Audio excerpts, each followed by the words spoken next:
The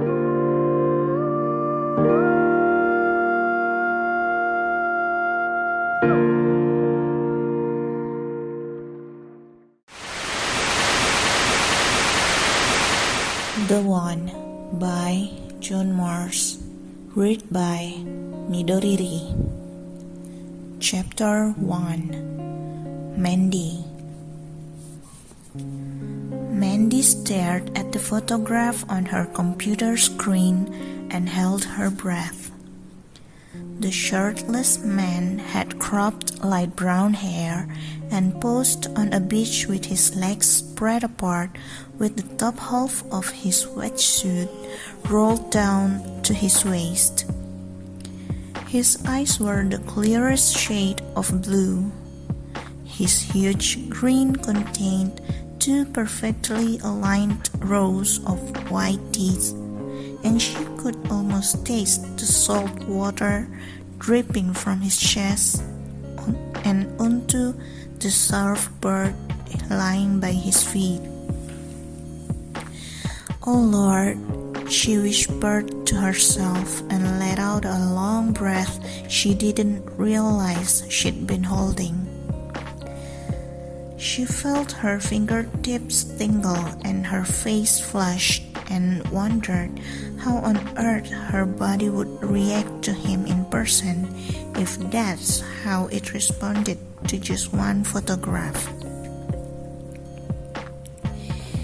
The coffee in her polystyrene cup was cold, but she still finished it. She took a screen grab of the photograph and added it to a newly created folder on her desktop entitled Richard Taylor. She scanned the office to check if anyone was watching what she was up to in her booth, but no one was paying her any attention. Mandy scrolled down the screen to look at the other photographs in his Facebook album around the world.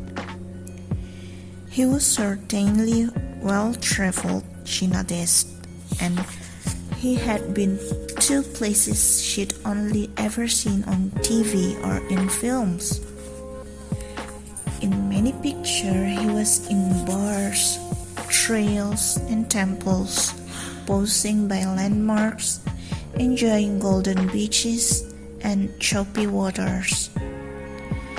He was rarely on his own.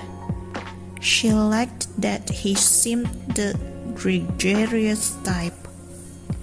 Curious, he looked back further into his timeline, from when he first joined social media as a sixth former and through his 3 years at university. She even found him attractive as a gawky teenager. After an hour and a half of gulping at nearly the entirety of the handsome stranger's history, Mandy made her way to his Twitter feed to see what he felt the need to share with the world. But all he ranted about was Arsenal's rise and fall in the Premier League, occasionally broken up by retweets of animals falling over or running into stationary objects. Their interests appeared to differ greatly, and she questioned exactly why they had been matched and what they might have in common. Then she reminded herself she no longer needed the mindset required for using dating websites and apps. Mature DNA was based on biology, chemicals, and science, none of which she could get her head around. But she trusted it with all her heart, like millions and millions of others did. Mandy moved onto Richard's LinkedIn profile, which revealed that since graduating from Worcester University 2 years earlier, He'd worked as a personal trainer in a town approximately 40 miles from hers. No wonder his body appeared so solid, she thought, and she imagined how it might feel on top of hers.